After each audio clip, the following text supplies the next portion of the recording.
write the number here, and I know we'll be able to find it. Which of the following is a property of both gases and liquids? Gases and liquids.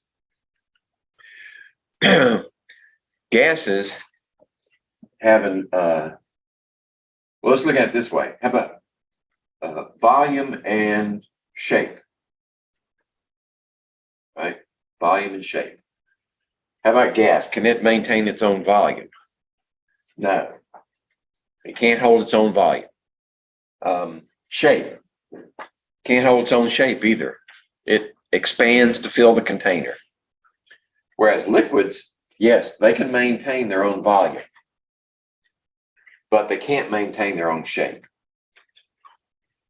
So, which of the following is a property of both? Well, they can't hold their own shape. Indefinite shape is B for that end, for number 1.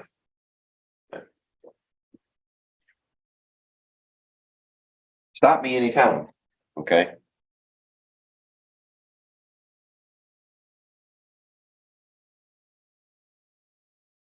I'm kind of like my father in that way. I would go to class reunions when students would come back to the school he taught at, and he wasn't teaching there anymore. And I talked to him, and they'd say, almost every one of them would say, I don't remember anything he said, but I do know he talked all the time.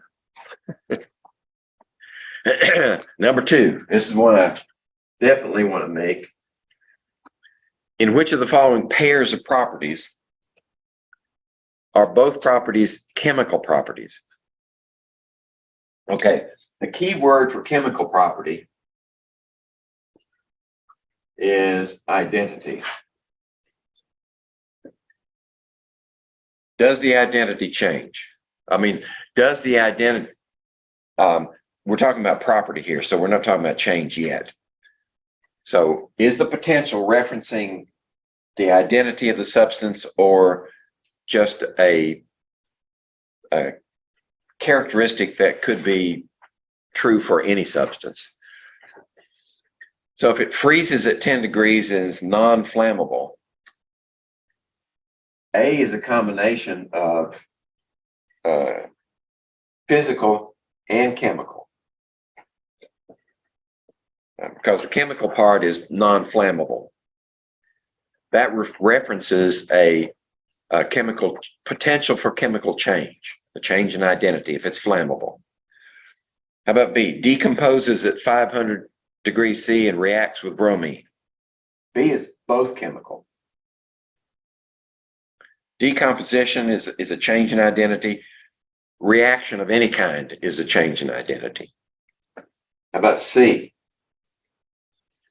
Poor conductor of heat. That's physical. It doesn't say anything about the identity. It could be metal of any kind. It could be silver. It could be copper. It could be aluminum. And reddish brown in color. That's physical. That could reference anything, and has no say on whether it could change its identity. So we found our answer. Well, actually, I found our answer here. So I just kept going. So I might as well do D. Has a low density and very hard. Those are both physical properties. So this is the only one that's both chemical. Right. Decomposition and reaction with bromine references the chemical property.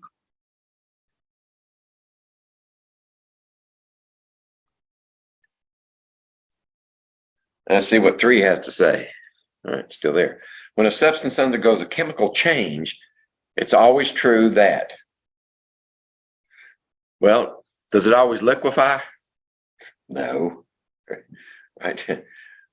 That would reference either, that could be a chemical change or a physical change. Changes from a solid to a gas. Not necessarily. You can have chemical reactions with any phase. C is converted to a new kind of matter with a different composition. That is definitely true. That references a change in identity. All right, so C is the correct answer for number 3. How about number 4?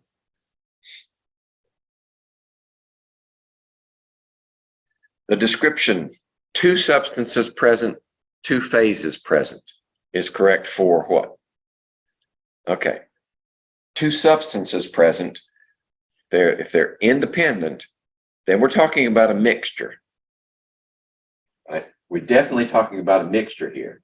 If there are 2 substances present together. Okay. 2 phases present. If there are 2 phases present, that would have to be heterogeneous. Yeah, if it's got 2 different phases, say it's a mixture of gas and a liquid, right? They can't be uniform. That's the key. If there's no way for them to be uniformly distributed, then that's heterogeneous.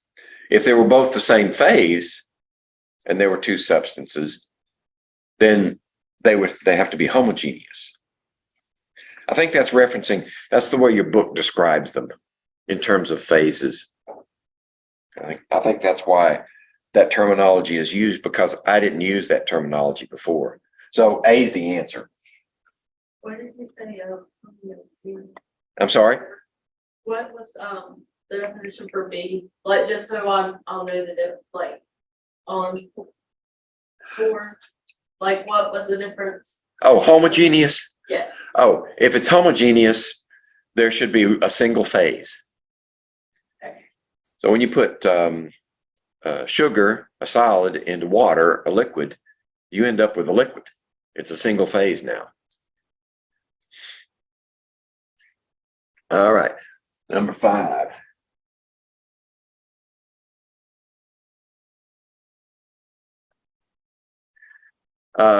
Which of the following statements about heterogeneous and homogeneous mixtures is correct?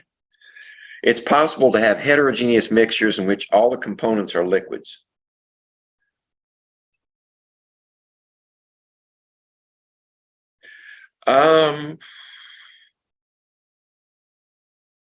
That's possible. Think of it this way. What happens when you mix oil and vinegar? You're making your own salad dressing. Well, first they're separated, correct? But if you shake them really hard, right, you can get them mixed together. It's just they won't stay that way very long. And if you watch them closely, they'll start to separate. That's heterogeneous, but they're both liquids. So in my mind, that questions the validity of number 4, because you got 2 liquids, but they're heterogeneous. You know they're heterogeneous. They're not uniformly mixed.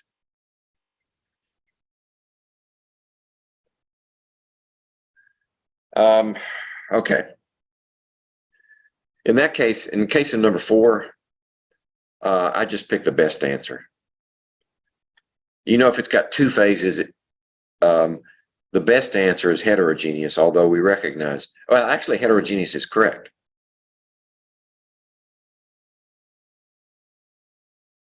You could have the same, they're not both in the same phase. I guess that's the semantics. With oil and vinegar, they're both liquids, but they're not in the same phase together. They're separate liquid phases. Okay, so in that case, it is possible to have heterogeneous mixtures in which all components are liquids.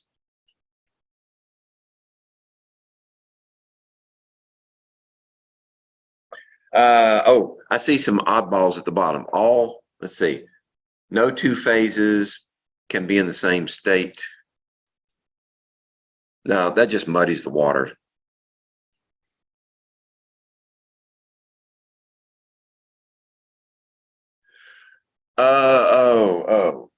Okay.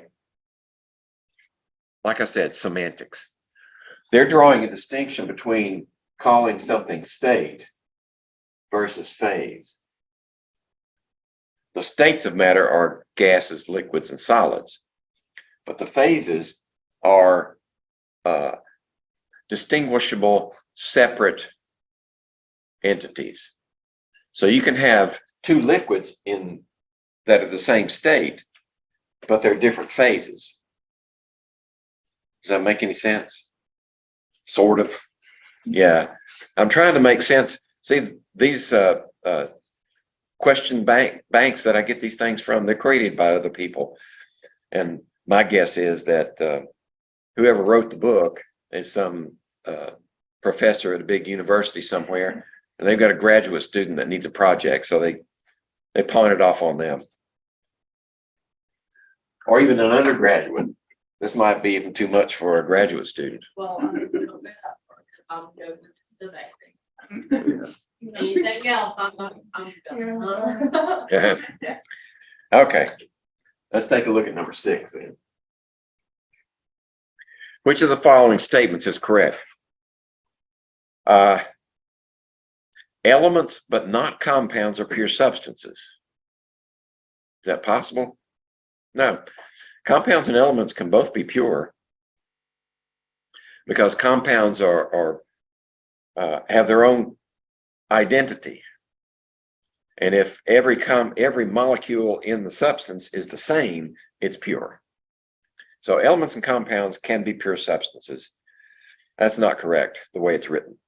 Compounds but not elements. Yeah, that's the other way around. So both elements and compounds are pure substances. Yes. C is true. The way I think about it is, if I could have a brick of gold, that's a pure element substance. But if I have distilled water, that's a pure compound substance. All right. Let me see. I think I'm going to move on from this and pick up the highlighted ones so I don't run out of time. 13.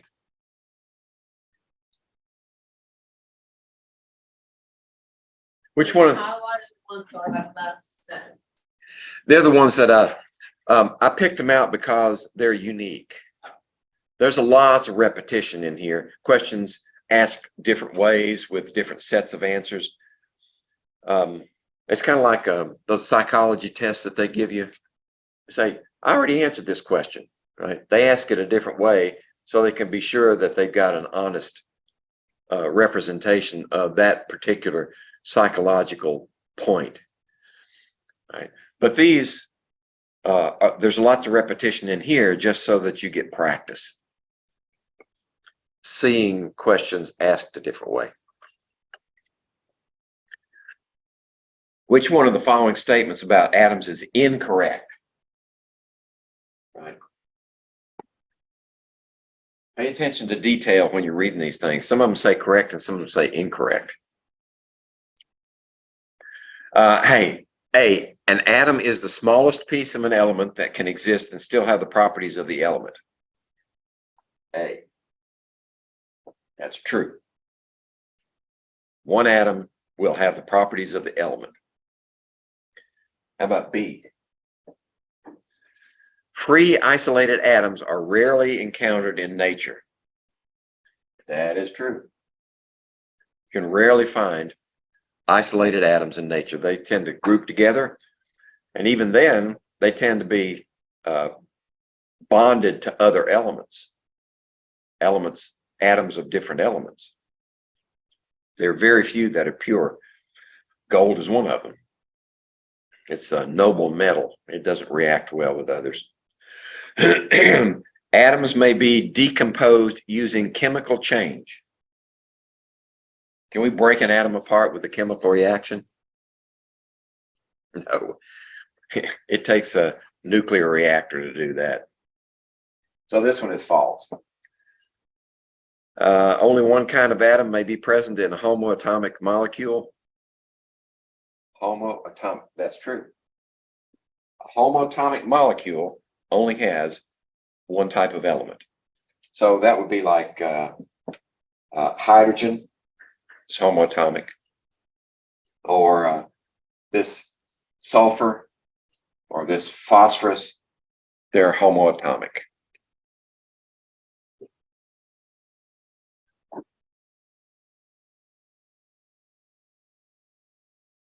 All right.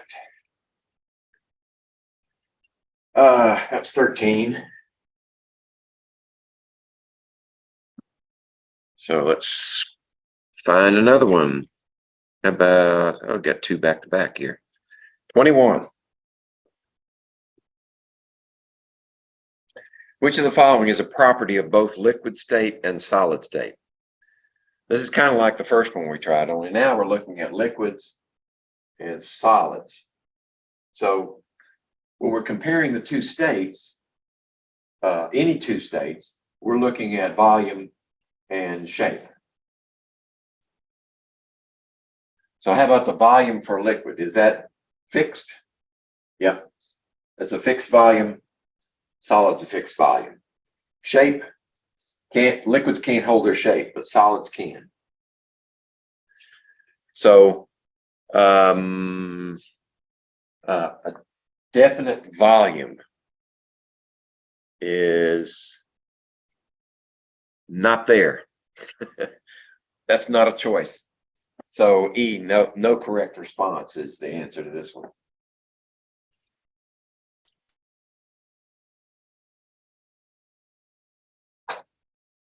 How about 22?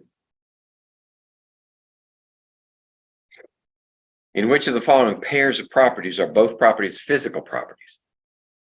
Okay. A, B, C, D, and E is no correct response. A, melts at 73. We're looking for both of them physical.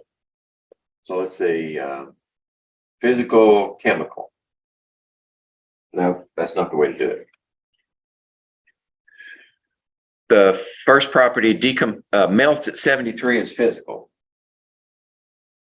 Decomposes upon heating. That's chemical. B, a good reflector of light. That's physical. Blue in color. That's physical. Oh, okay, so we found one that's correct. Let's keep going because D is two or more than one correct. So maybe let's look at C. Has high density, that's physical. And is very hard, that's physical. Okay, so D is the right answer because we've got two.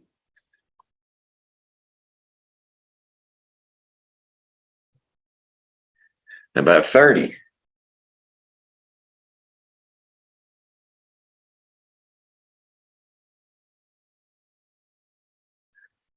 Which of the following statements concerning elemental abundances in the Earth's crust is correct? A says one element accounts for over 1/2 of all atoms present. Okay, this is atomic abundance. One element accounts for over 1/2 of all atoms present. Is that true? I think so. I'm wondering which one is it though. If we look at the atomic abundance, not by mass, but the atoms. What's the most abundant one?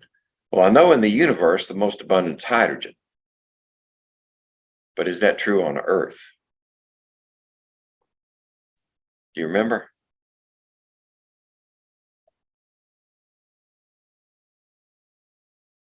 Here we go. Atom percent. Abundance of elements in the Earth's crust. Atom percent is over 1/2, and that's oxygen.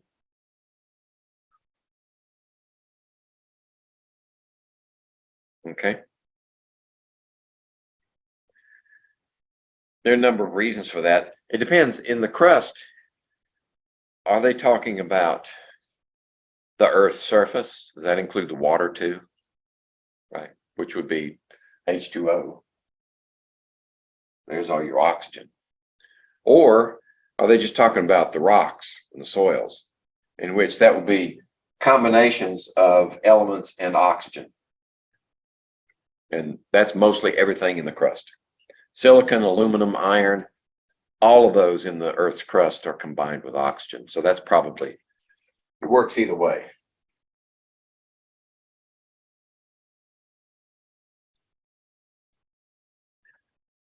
All right. Wait a minute. Did I answer the question? Which of the following statements is correct? Yeah. Oh, more than one correct. We got to look at the others too. Silicon and aluminum are the two most abundant elements in terms of atom percent. No, oxygen is. Elemental abundances in Earth's crust closely parallel elemental abundances in the universe as a whole. No. The most abundant is hydrogen. And the second most abundant is helium, simply because they make up 90% of the stars. So A is right. There's only one correct answer in that, number 30. 33. Which of the following pairings of terms or concepts is correct? If we pair atom with a limit of physical subdivision,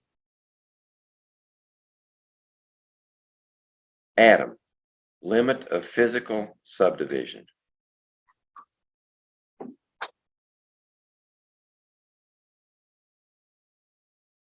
That's true, isn't it? You can't divide it any further, physically speaking. If you take a collection of atoms and chop them in half, keep chopping in half, eventually you get down to one atom, right? So A should be correct. B, molecule, limit of chemical subdivision. No, you can chemical reactions can break molecules apart into individual atoms, right? So B is false. That was true, I think. B is false. How about C? Compound, homoatomic molecule. No, it can be heteroatomic. Right, so C is false also. How about D? More than one correct response? No. How about E? No correct response. That's wrong. That should be A.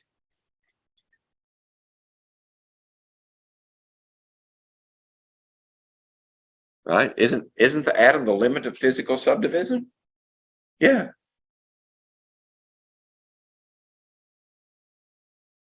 I don't hear any arguments. Let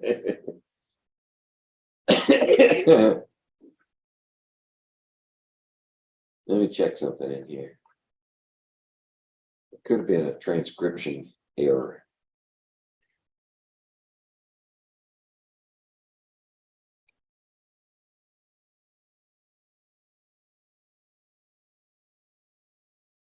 You're going over this with us.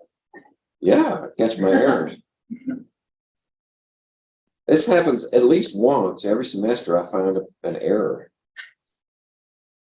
And if you're taking an exam and you answer a question and you believe your answer is right, but I marked it wrong, you can argue your point and then we'll figure it out. Also, he's a teacher, he knows. That's what I was gonna say. I was like, yeah, like anything you say is right. Well, that's also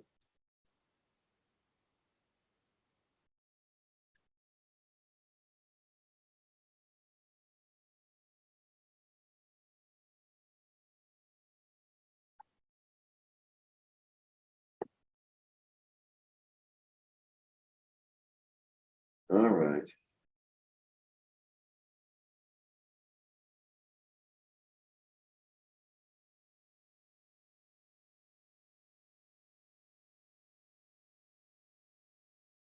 That's a bad question, because I can think of situations where the limit of physical subdivision could be molecule. right?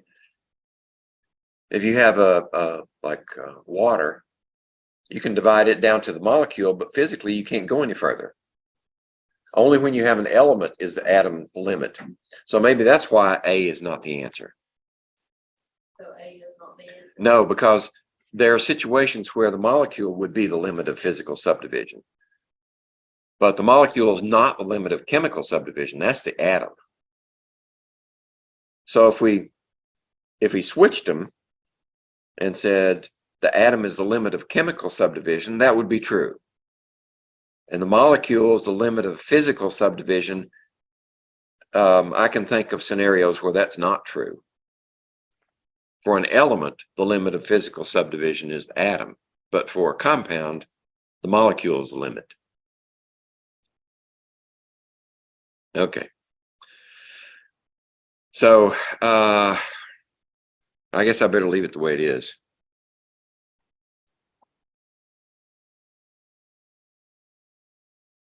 $34.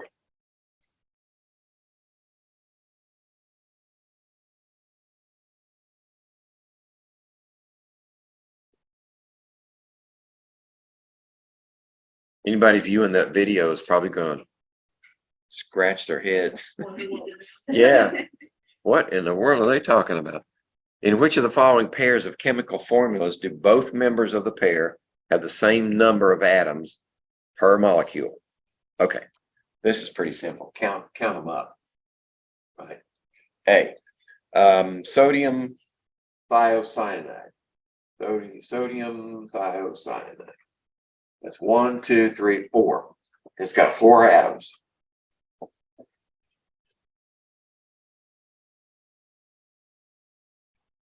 Same number at, okay, just checking myself. H2CO3. 3, 4, 5, 6. All right, so that's not the same. How about cobalt chloride? That's 2, that's 3. And COCl, 2. Notice the difference there. That's an element. These are 2 separate elements. That's carbon and oxygen. This is cobalt. All right, so it would be easy to look at it really quick and say, those are the same molecule, but they're not. So this has 1, 2, 4. 4 atoms. How about C? O2N2. That's 4. And NH3. That's 4. Okay, so C's the one. C's the only correct answer in there.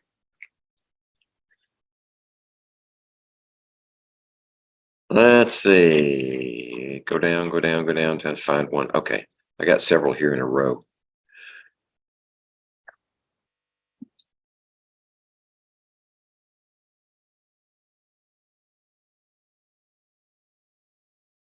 We've only got enough people in here for one group today. Okay, 46.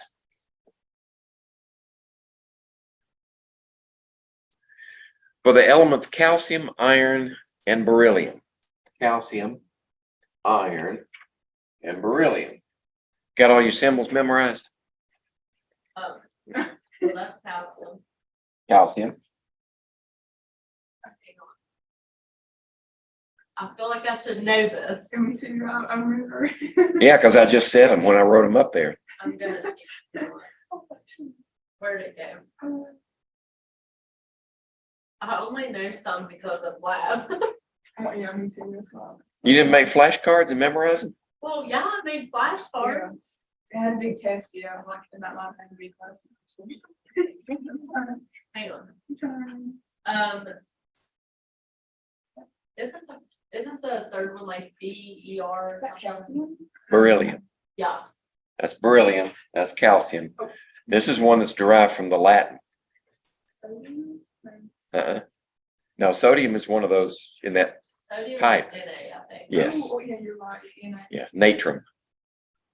This is ferrum. Iron. Oh, duh. Okay, so let's see, what's the question? Choose the appropriate characterization of the set's chemical symbols from the list. All symbols have one letter. Nope.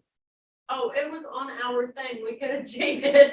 Yeah. I was literally using my brain. Well, no, that's good. That's good to exercise your synapses. All symbols have two letters. That's true. So B is true. All symbols start with the same letter. No, all symbols start with the letter, not the first letter of the element's English name. No, just this one. Right. So B, they all have two letters. Okay, I'll leave that one up there. 47 is cut from the same mold. For the elements silver, sodium, and potassium. What's silver? That's all. No, that's silicon. Oh, Silver is argentum. oh, yes, it's always that weird one because I get that gold and that one. Gold is AU, right? AU for aurum. Sodium, you told me sodium earlier. An A, Yeah. and then the Okay. other one Potassium, is K. calcium. Okay, now let's see what it is. All symbols have one letter? No. All symbols have two letters? Nope. All symbols start with the same letter? Nope. All symbols start with a letter which is not the first letter of the element's English name. That's it. Yes. That's D.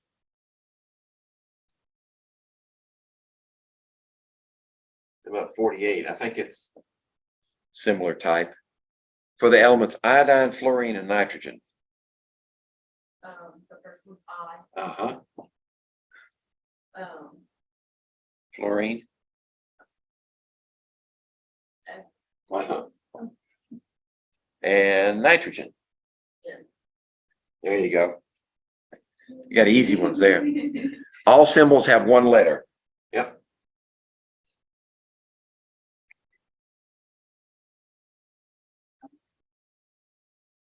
You don't it's good for something.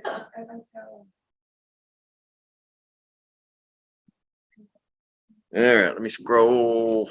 Oh, 49 and 50. We got some more. 49. For the elements gold, lead, and bromine. All right, you did gold earlier. AU. How about lead?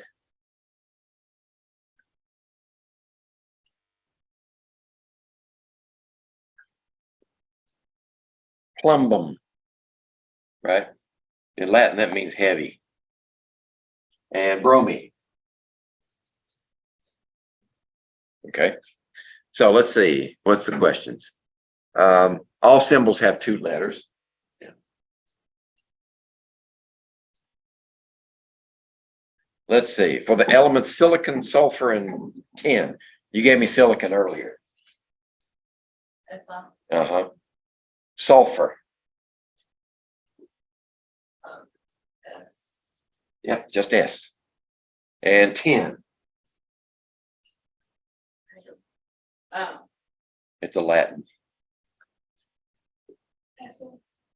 Right. Stannum. That doesn't look right. There we go. Okay, so all these start with the same letter, don't they? So the answer would be C. All right. 54.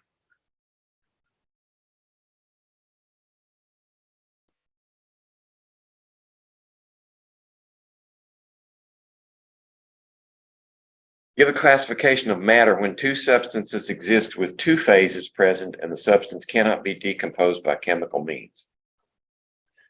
Okay. Classification of matter when two substances exist in two phases.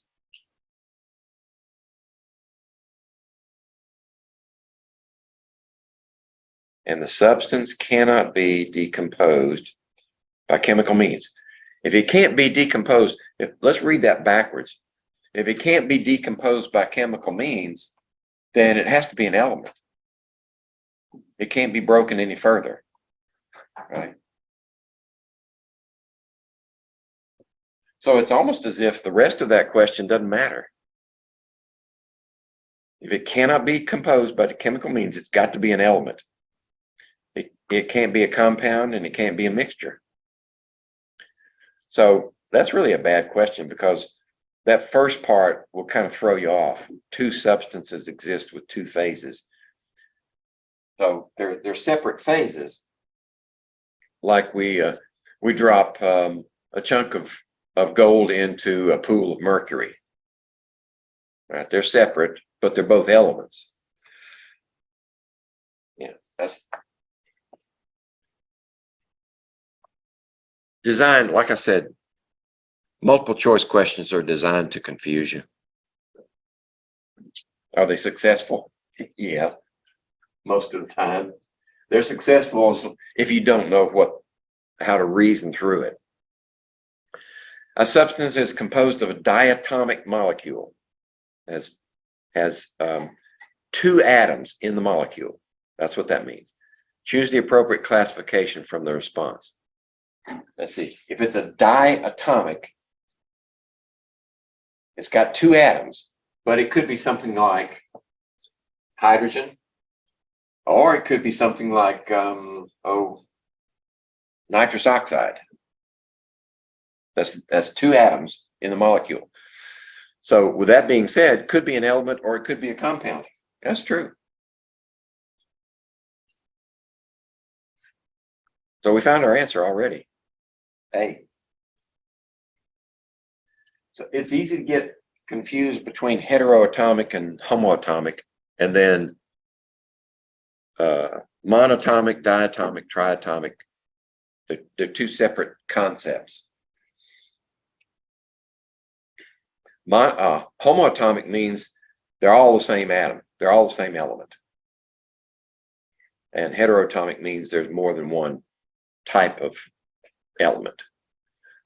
But the other one, mono, di, tri, it just means the number of atoms.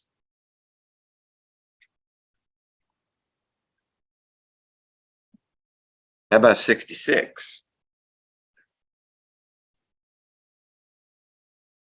Which of the following substances is both homoatomic and tetraatomic? Well, there we go. It's got to be homoatomic and tetraatomic. So it's got to have four atoms, and they have to be the same. They've got to be the same element.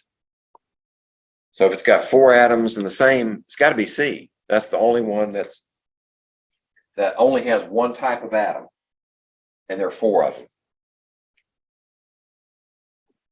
Okay.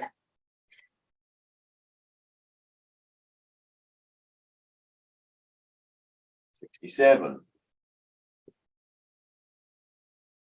Which of the following substances is heteroatomic and triatomic? So it's hetero.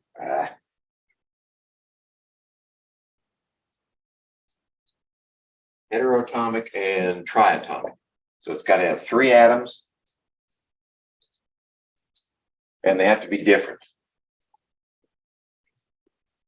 So you got to have at least two different elements in there. You could have three, but you got to have at least two, and there have to be three atoms. Okay, so that means process of elimination, C is out, right? Because it's homoatomic. Out of the others, B has four atoms, and D has six atoms.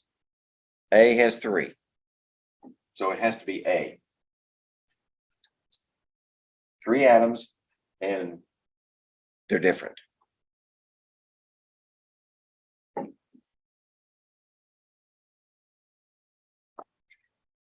Right.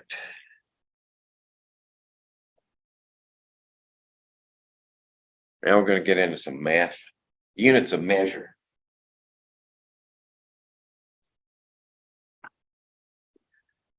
What's the mathematical meaning associated with these prefixes? Centi, milli, and micro.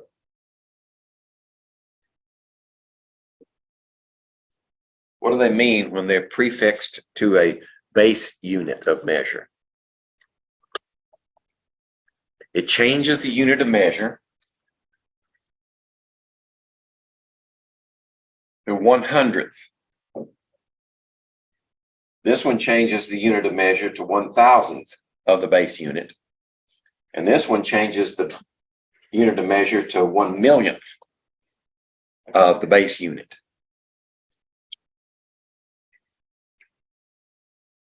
Oh, so which one is that? -2, -3, -6. That's B. Okay. Let's go ahead and do 72 over here. In which of the following sequences are metric system prefixes listed in order of decreasing size?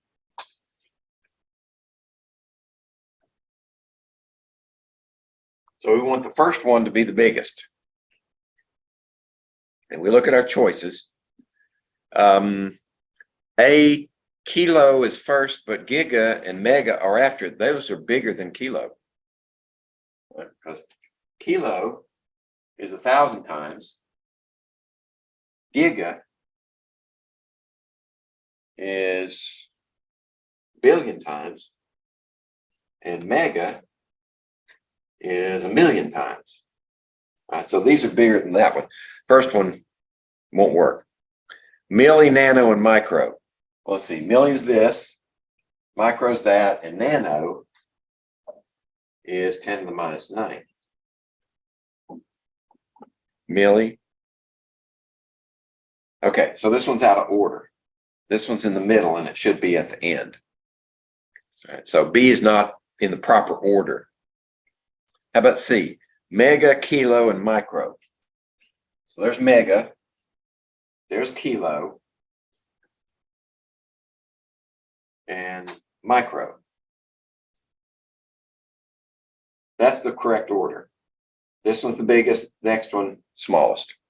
So we found our answer. C's the answer. We didn't get to deci or pico. What does deci mean? 1/10. And pico, 10 to the -12.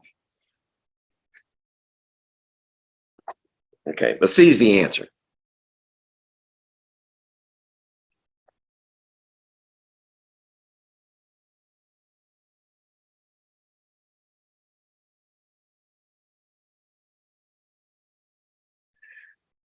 Uh, 73. Which of the following is an incorrect pairing of terminology? A, kilogram, metric unit of mass. A is true. B, milliliter, metric unit of volume. That's true. Right? It's not saying that these are the fundamental units or that they're the base units. It just says they are a metric unit of mass and then volume. And C is meter is a metric unit of length. That's true. D, cubic centimeter. Cubic centimeter, metric unit of length. Nope. What's a cubic centimeter? What is it measuring? Volume. In fact, it's exactly the same as the milliliter. The answer B. It's exactly the same as that one. But they're claiming in D that it's a unit of length and it's not.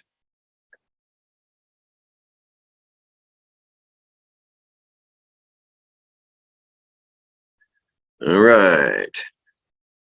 76. What do we got here? Oh, significant figures. In which of the following pairs of measured numbers does each member of the pair contain the same number of significant figures? All right. 10.3 and 10.30. Those have the same number of significant figures? No. This one has 3, This one has 3. This one has 4. How about B? 800.0 and 80. That's it. How many does this one have? 4. This one has 1. Because that's a trailing 0 and there's no decimal point. No explicit decimal point. How about C? 0.03330 and 0.0333. Yeah. This one has 4. Those are not significant. These are not significant. It has 3. About D. 0 point. See how many zeros? 1, 2, 3, 4. 96. And then 960,000. Correct? Yep. So this one has 2. And this one has 2. Because the trailing zeros don't count in this one. If we wanted them to count, just put a decimal there. But not this time. But D's the answer. They both have the same number of significant figures.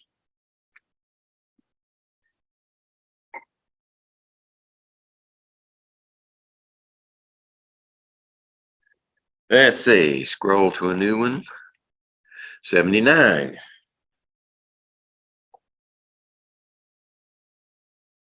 Okay, got another hour left. The measurement 8310.90. 8310.90 expressed in scientific notation becomes, okay. What do we need for scientific notation? Well, we have to have a power of 10. How do we get it? Well, this needs to get bigger because we're going to move the decimal over here because the coefficient has to be between 1 and 10. So that would make this one 8.31090 because all of those are significant. 1, 2, 3, 4, 5, 6. 6, we moved it 1, 2, 3 places. So 8.31090. 8.3109.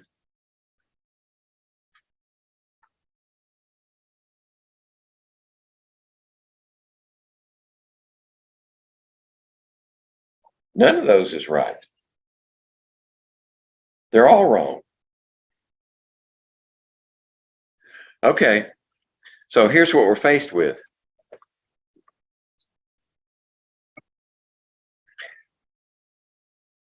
We're faced with a question that doesn't have a right answer. So what do? Well, pick the best answer.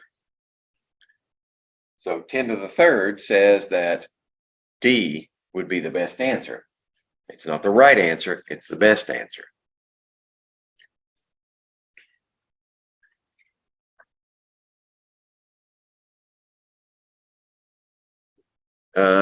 I can't easily edit that one right here. Well, maybe I could. Because if I don't do something about it, it might just disappear on me. What I need, nope, it's not going to let me do it. Okay, it must be an imported image. Let me make myself a note. 79.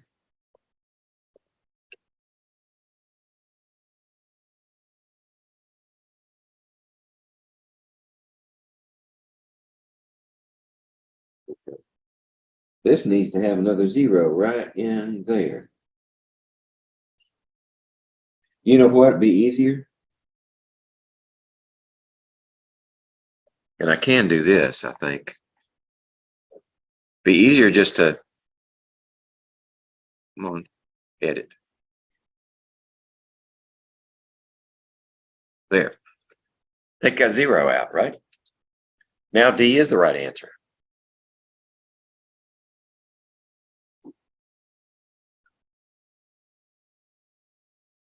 That fixes that problem. Okay. Oops, it's got to save. There we go. 81. Oop, that one's giving out on me. Got another one.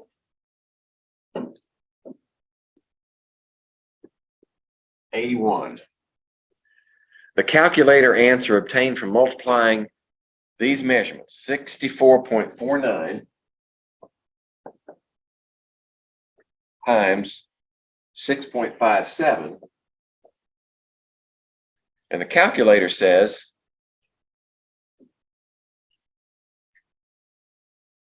oh, it's off. Hold on a second. Here we go.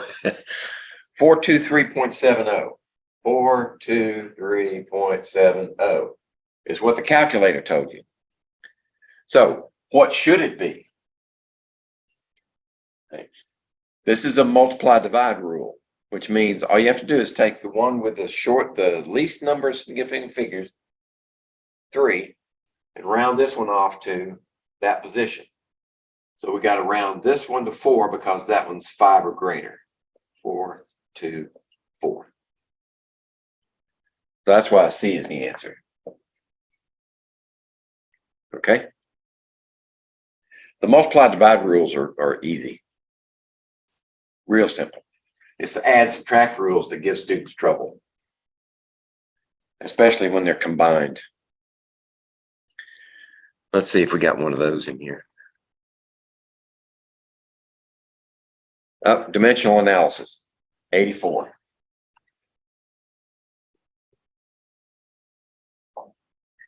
According to dimensional analysis, which of the following is the correct setup for the problem? How many kilograms are there in 85? How many milligrams are there in 85 kilograms?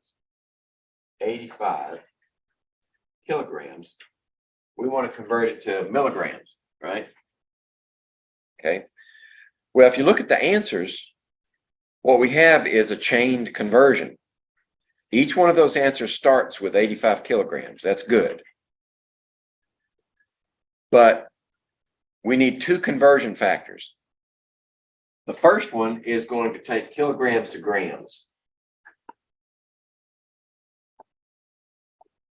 And the second one is going to take grams to milligrams. So notice that this is in the numerator, denominator, and the numerator here is our answer units. Right? So what would be the ratio here? 1 kilogram is 10 to the 3rd grams, 1,000 grams. And 1 gram is 1,000 milligrams. Right? So which one gives us 10 to the 3rd? It looks like, this is correct, but it's not one of the answers. What we have to do is say, Is this for sure gonna be on the test? this type of thing? Yeah. Probably. That's why I picked it out. This is correct the way it was written, 10 to the 3rd milligrams, but 1 milligram is 10 to the minus 3rd grams. Okay. So that gives you B as your answer. Yeah, you need to know dimensional analysis. Otherwise, you can't do stoichiometry later when we get balanced equations. You got to know how to convert units. As long as I get a C, that's all I'm writing about. If not, my career's gonna be postponed. I know, but let's say aim high. I'll start coming here at 8 a.m. every Friday. Aim high, so if you miss a few, then you'll make your goal. All right, B. Or what was it? Was Mel Gibson told his son in the Patriot? Was it? Yeah, and his son said, "Aim small, miss small." Yeah. So in this class, aim high, Miss Lowe. I don't know. 87.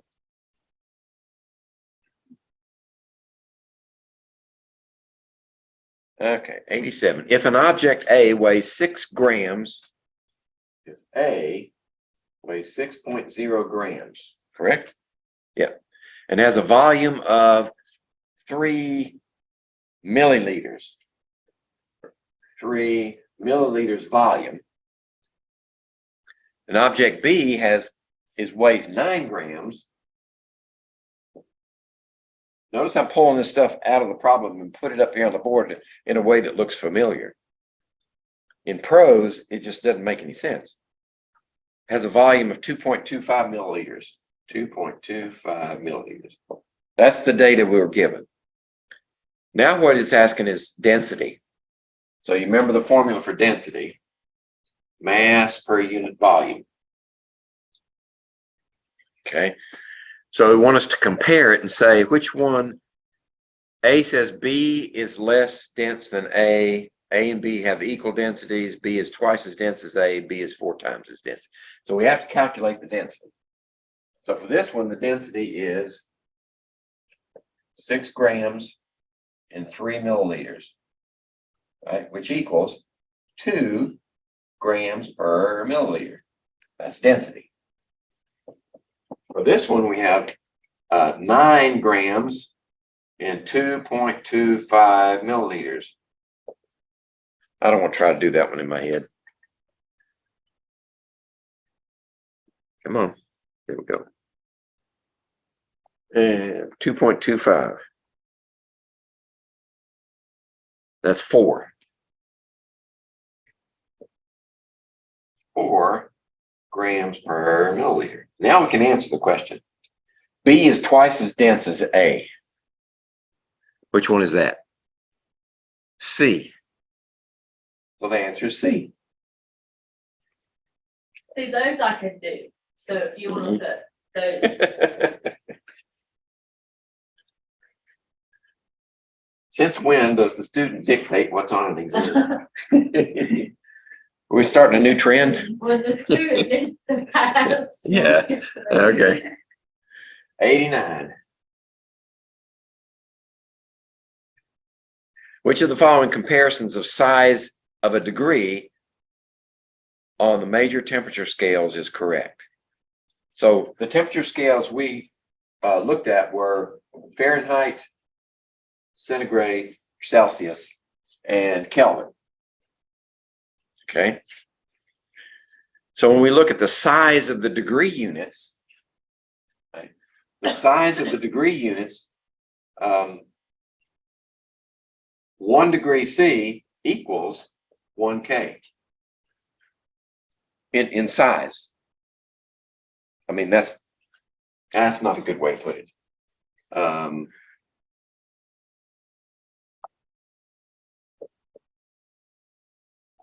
Same size. They're both the same size, but the degree unit for Fahrenheit, 1 degree Fahrenheit, is smaller than the degree C.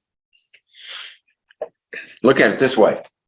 How many degrees are between the freezing point and the boiling point of water? For this one, 100 degrees difference, right? Delta T between boiling and freezing. How about this one? Boiling is 212, freezing is 32, right? So that's 0, 8, 180 degrees. So if the distance between this point and this point is 100, and the same freezing point, boiling point, freezing point is 180, you got to have more of these to make the same distance. Right? So this one is a smaller degree than C, and C is the same size as K. So which one is that? D, yeah. These are both the same size.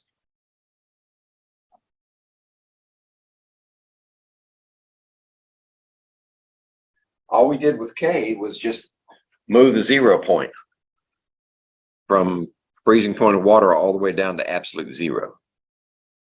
Well, we didn't do it. Kelvin did it. Lord Kelvin. 92. In which of the following pairs of units is the first listed unit 1,000 times larger than the second? We got to have the first one 1,000 times the size of the second one. Milligrams and nanograms. Well, let's see. A milligram and nanogram. This one's 10 to the minus 3, and this one's 10 to the minus 9th. Right? So the difference there is 6 orders of magnitude. So that's 1,000,000 times. Okay, so that's not it. How about B, liter and centiliter? The liter and the centiliter is, this one is 100th, 10 to the minus 2 of a liter. Right? So that's 100. This one's 100 times bigger than that one. This one's 1,000,000 times bigger than that one.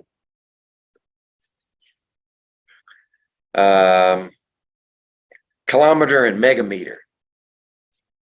Kilometer and megameter. Right? Mega is million. Kilometer is 1,000. This is 1,000 times smaller than the second one, not 1,000 times larger. So that's not it either. If it was flipped around the other way, that would be a good answer. More than one correct? No, no correct. There's no correct response here.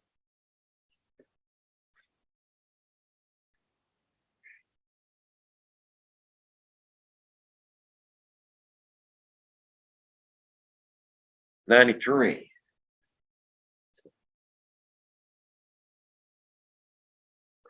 In which of the following sequences of measured numbers do all members of the sequence contain 3 significant figures? Okay. 3.03, 3.30, and 0.033. Right? This one has 3, this one has 3, this one has 2. Because those zeros are not significant. 78,000, 0.00780, and 780. All right, this one has 2, this one has 2, this one has 3. All right. So that's not it. Let's see, 30.0, 0.300, and 30100. Yeah. This one has 3. This one has 3. This one has 3. There's your answer.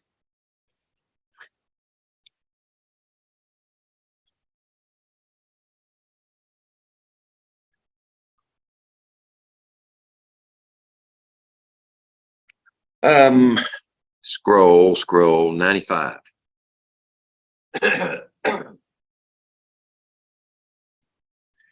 Which of the following statements concerning the measured number 0.3030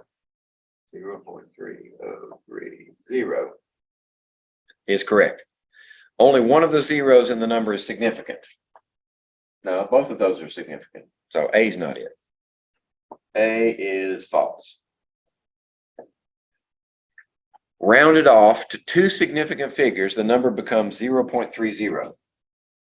Right? 2 significant. So here, like that, 0.30. Yep, that's true. So let's look at the other possibilities. More than one correct answer. Okay, that means we've got to go to C to check if C is correct. Expressed in scientific notation, the number becomes 303 10 to the minus 2. So scientific notation says we move it just one place over. So 3.03 times 10 to the minus 1. All right, so C is false. That means B is the answer. Okay.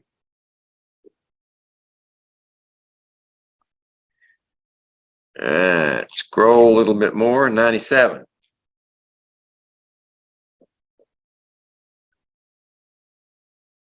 Which of the following measured numbers contains 3 significant figures and has a magnitude of less than 1?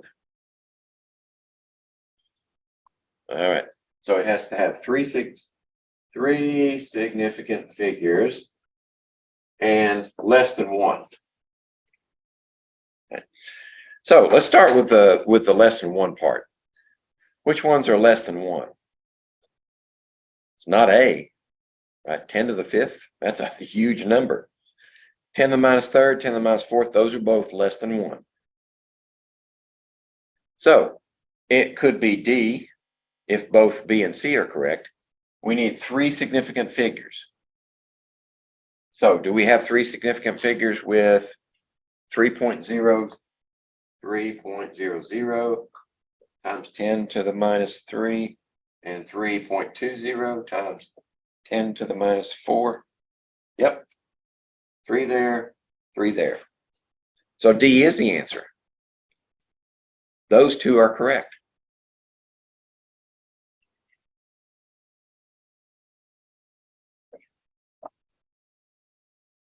All right. 99.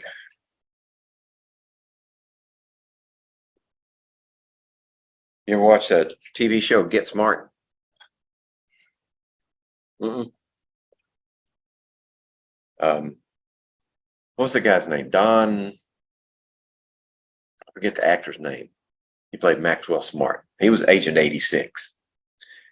And his companion agent, a woman played by Barbara Feldon, I think. She was Agent 99. Which of the following measured numbers has an uncertainty of 0.01 associated with it? Uncertainty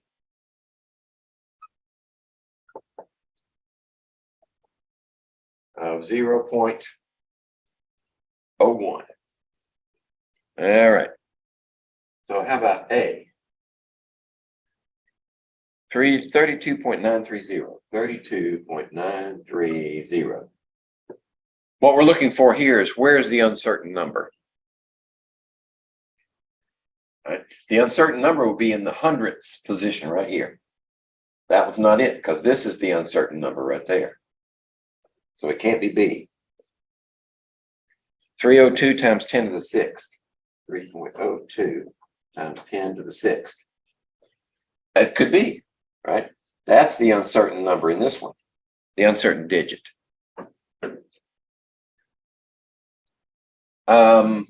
No, that's not right. Why?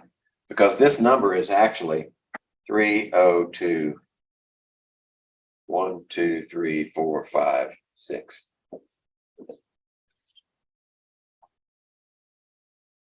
So we're claiming here that that's the uncertain digit. All right, so that's why B is not it. 3.0 times 10 to the minus 1 would be 0.30. There's your uncertain. C is the answer.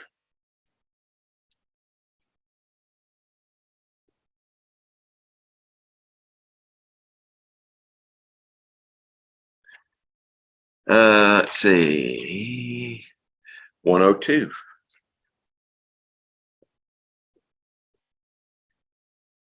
Density can be used as a conversion factor to convert from, well, let's see.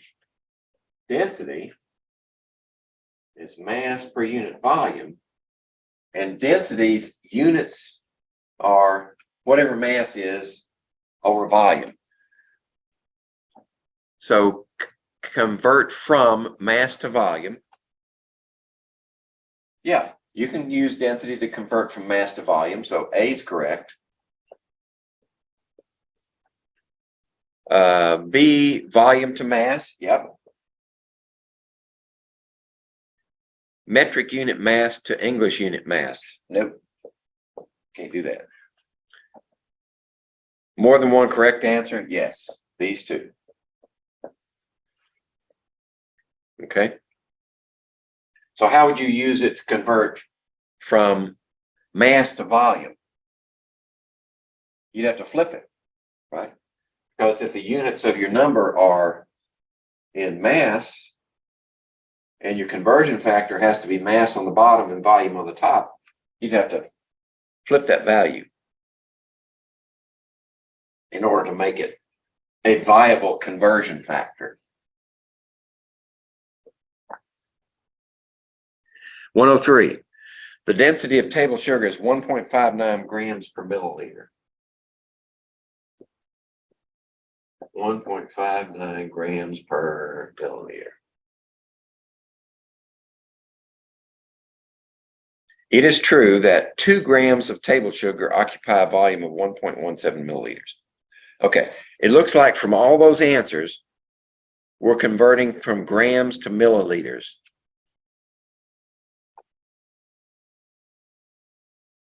We have 3 of them to do? Yeah, 2 grams. So the first one is 2 grams, second one is 3, and the third one is 5. So if we convert grams to milliliters for each one of these, we need to use that one in terms of 1.59 grams per milliliter, if this is density. And this will be the same thing, just the same value all the way down. Okay.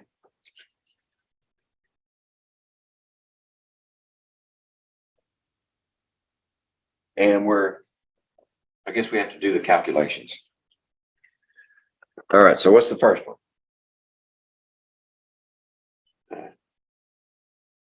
2 divided by 1.59 is 1.26 milliliters. The second one is 1.89. And the third one, 3.14. Now let's see which one fits our answer. C is exactly right. All right, A and B, no. C is the answer.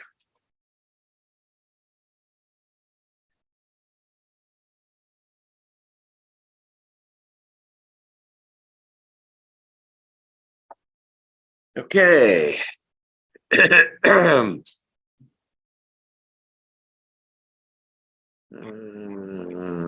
we go. 120.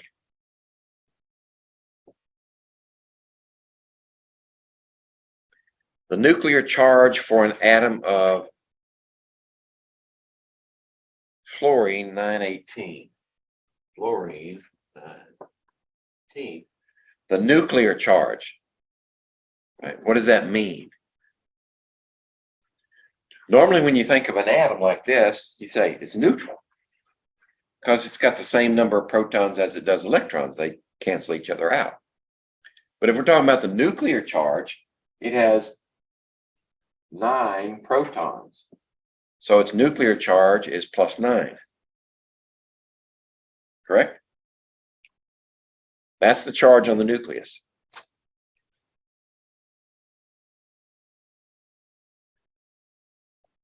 (121). The quantity A gives the number of, okay, what do they mean quantity A? Remember when we were designating these 4 positions around the symbol? This is the charge. This is the number of atoms. This is Z, or the atomic number, the number of protons, and A. What is A equal to? It's the number of protons plus the number of neutrons, which is equal to the total nucleons. We didn't call them that before, so that's why I'm telling you now. All these together are nucleons because they always occur in the nucleus. So the quantity A gives the number of C, nucleons in an atomic nucleus. Okay, don't read that too fast, or you might confuse B with C, neutrons and nucleons.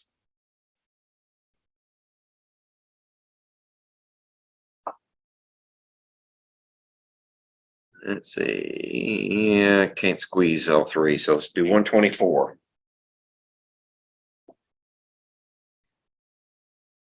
Two naturally occurring isotopes exist for the hypothetical element, dipium, whatever that is. So what's its, let's invent a symbol for dipium. Let's see, let's be sure it's not used already. How about Di? I'm looking, Di. Yeah, I don't see a Di up there. Okay, so we can use Di. So this is our new element, dipium. 25% of the dipium atoms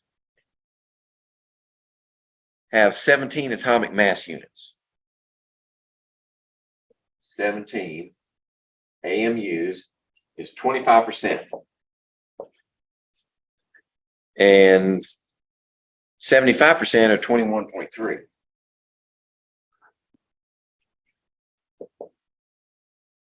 Okay.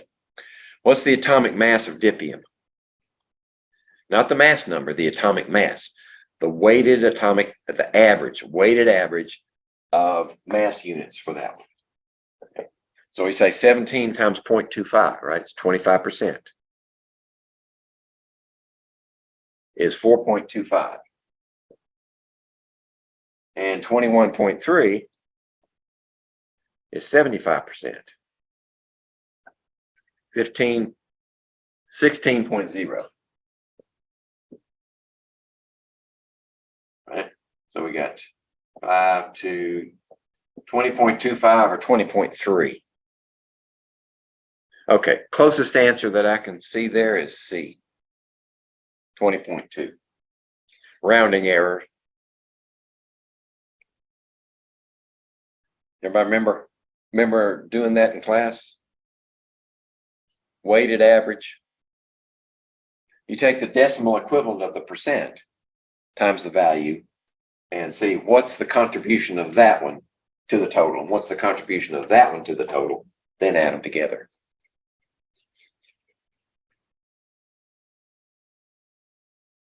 $125. All right. The modern periodic table arranges the elements in order of. Right? They're in order of what?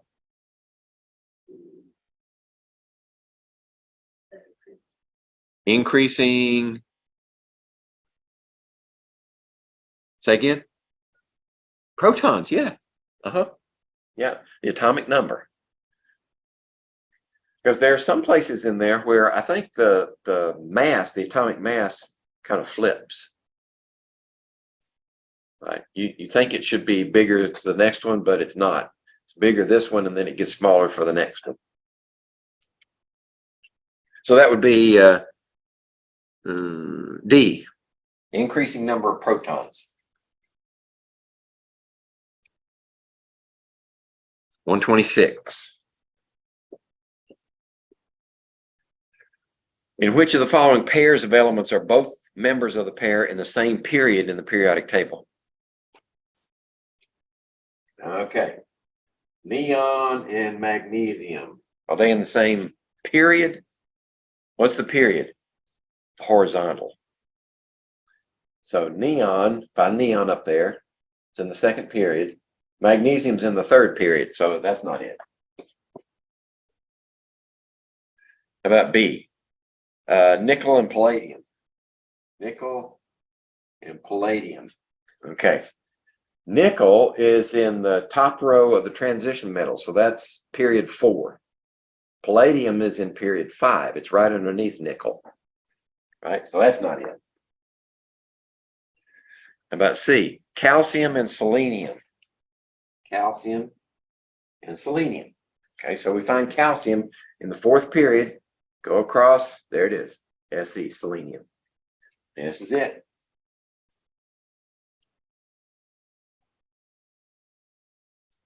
$128.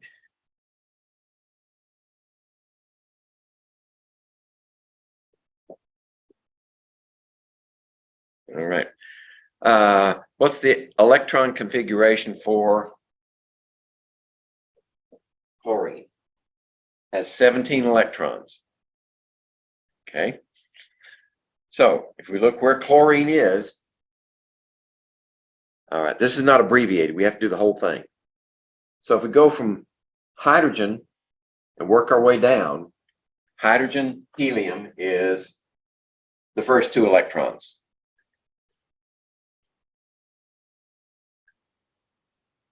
The next 2, lithium and beryllium. All right, so we got the 2 electrons for those. Then boron through neon is 2p, 6. Then we jump down to sodium. Sodium is 3s. Sodium, magnesium is 3s2.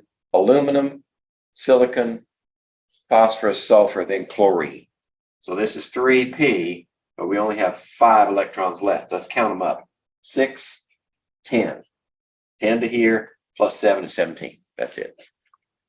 So that would be C.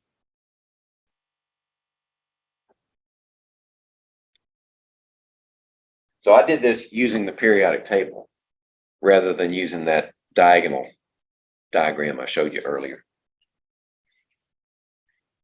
Not really better. Huh? If we do it straight, it's like, I feel like it's not as. Well, yeah. The diagonal thing just tells you when things start to get out of order. But if we stay up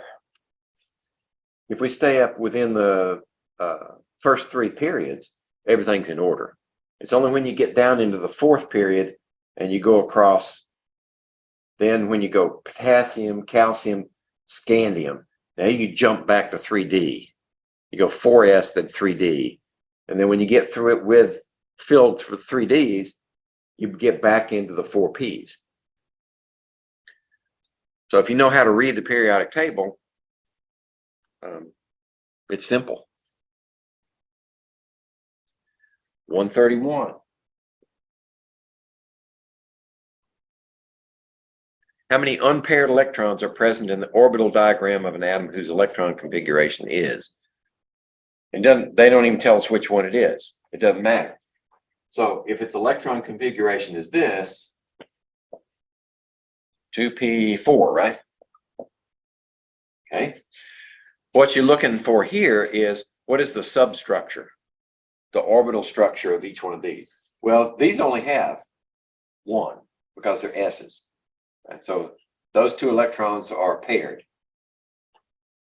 But P's have 3 substructures, or orbitals. So you have 4, go 1, 2, 3, 4. So we have 2 unpaired electrons. Okay? That's Hund's rule.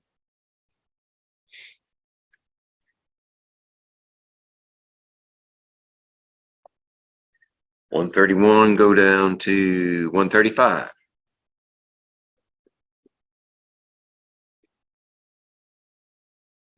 Which of the following statements correctly describes the subatomic particle called a neutron? Okay. Has a mass slightly less than that of a proton? Nope. It's just a smidge more than a proton. Is not found in the nucleus. Yeah, it is. Has a positive charge? Nope. That's why I wrote it this way. Has no charge. No correct response. Oh, say, can you see?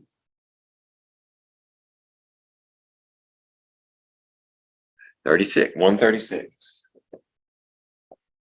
How are we doing on time? I got 23 minutes. I don't want to eat into our lab time today. Which of the following statements concerning the nucleus of an atom is correct?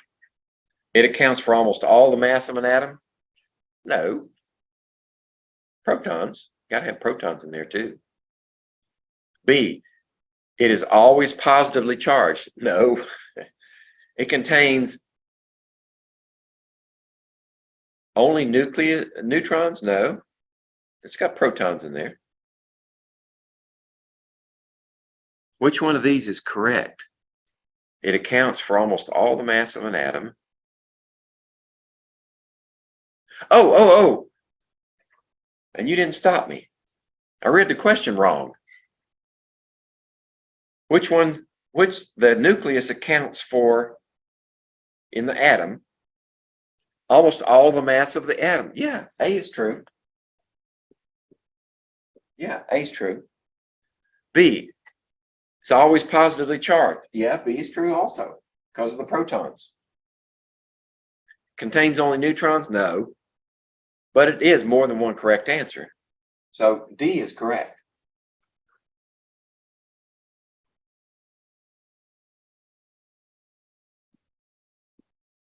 Uh, 137.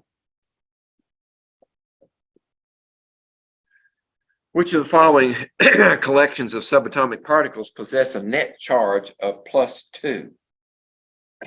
So a net charge of +2 is required. 2 neutrons and 2 electrons. Sorry, that's negative. That's a -2. Right, A is -2. How about B? 3 protons and 1 electron. Right, so you have 3 of these and 1 of these. That's a net +2. Oh, so we found our answer.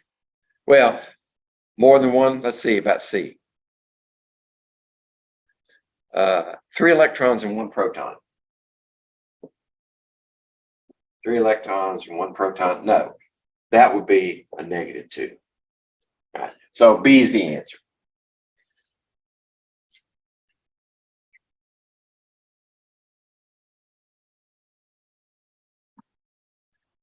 Let's see. Scroll 142.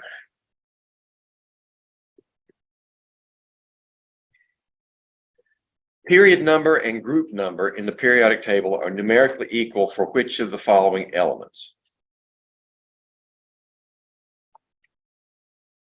Oh, okay. Let's see, aluminum. Let's see where aluminum is located. Aluminum is in the 3rd period, and it's in the 3rd. Oh, wait a minute. What system are we using?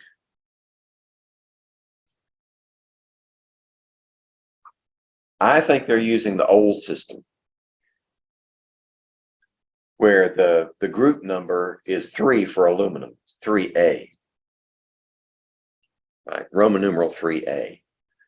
So this is potentially right with the old system. Arsenic. Let's see, arsenic is 4 period and 5 group. So that's not it. How about C?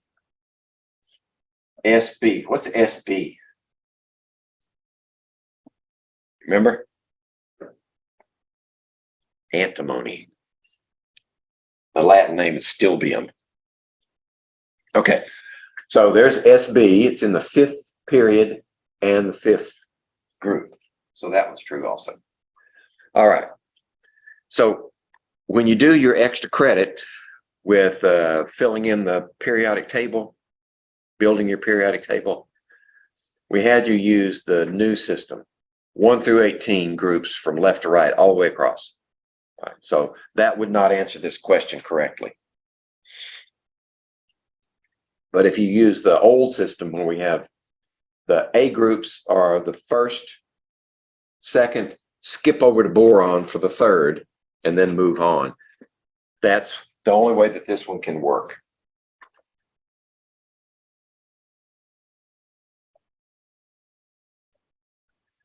Oh, 143.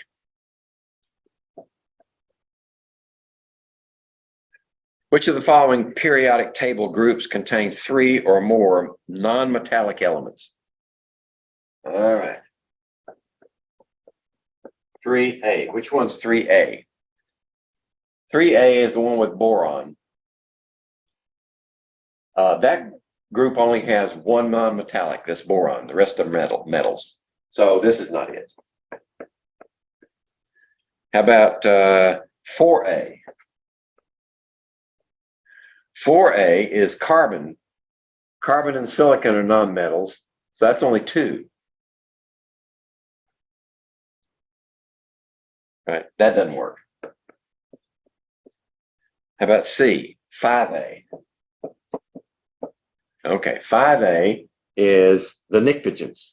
Nitrogen, phosphorus, arsenic. There are 3 in that group. 3 or more non-metallic, that's it. 5A.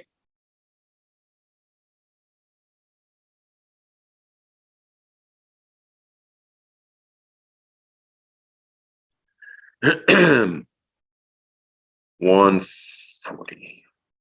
Yeah, we get both of them on there. $145. Which of the following electron configurations corresponds to an element in the same group of the periodic table as the element whose electron configuration is 1s2, 2s2, 2p5? Okay, so in the same group as this one, we'll find out what group it is. Which one has 1s2, 2s2, and 2p5? That's fluorine. Yeah, that's fluorine. So which one is in the fluorine group? All the halogens. So what we need is another one with a P5.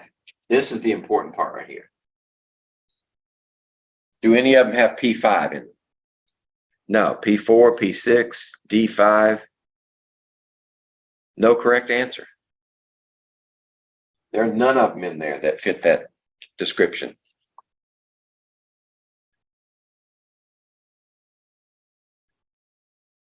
$146.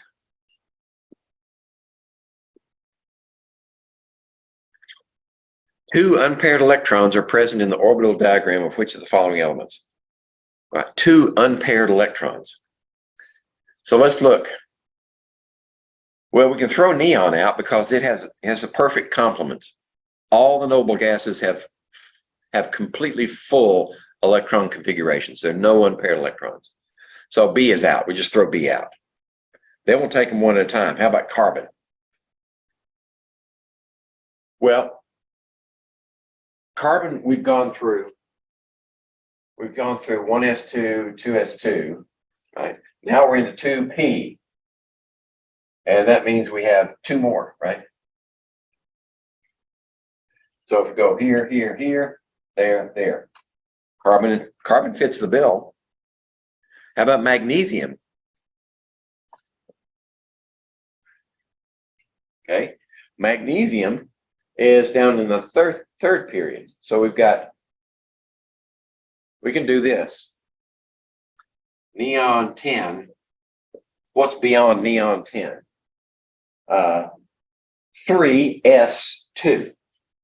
3s2. Those are both paired. Right. So this is the only one that works, carbon. A. Okay. Did I leave anybody behind on that one? Okay.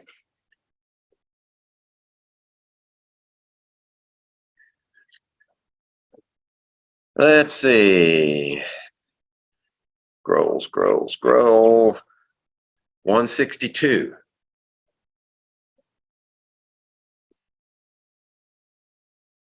Choose the correct atom that has a nuclear charge of +17. A nuclear charge.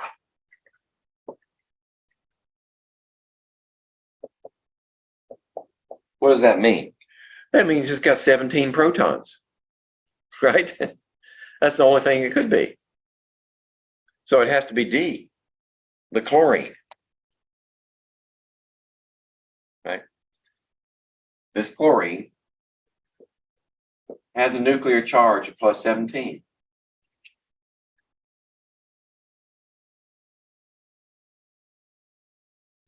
$169.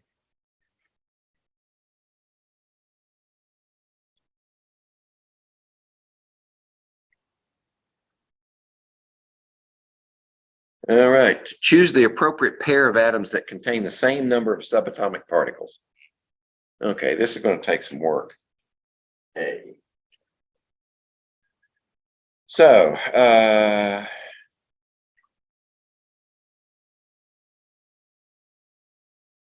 6 carbon 13, 7 nitrogen 13.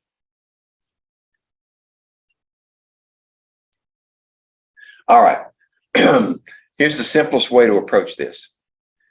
Subatomic particles. You've got the nucleons, what's in the nucleus, plus the electrons. So for these two, they've got the same number of nucleons, 13, but how many electrons do they have? This one has 6 and that one has 7, right? 6 versus 7. So that one can't be it. They have different number of subatomic particles. How about B?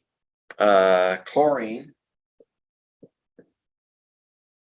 17 and 37.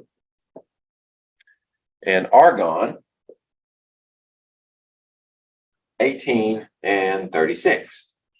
Okay. So here we have 37 plus 17, right?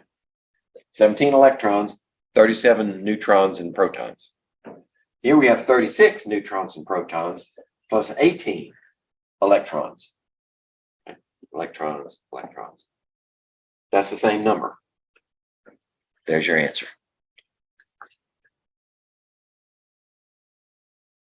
Okay.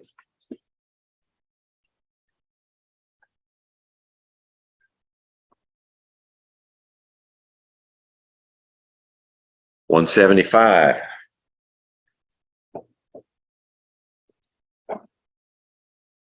Choose an appropriate pair of elements that are in the same period of the periodic table. We just look along. Where's rubidium? Period 5. See it over on the far left-hand side. And let's go across and see if strontium is, yeah, strontium's there. It's right next door. So A is the answer. Mark it on your paper and move on.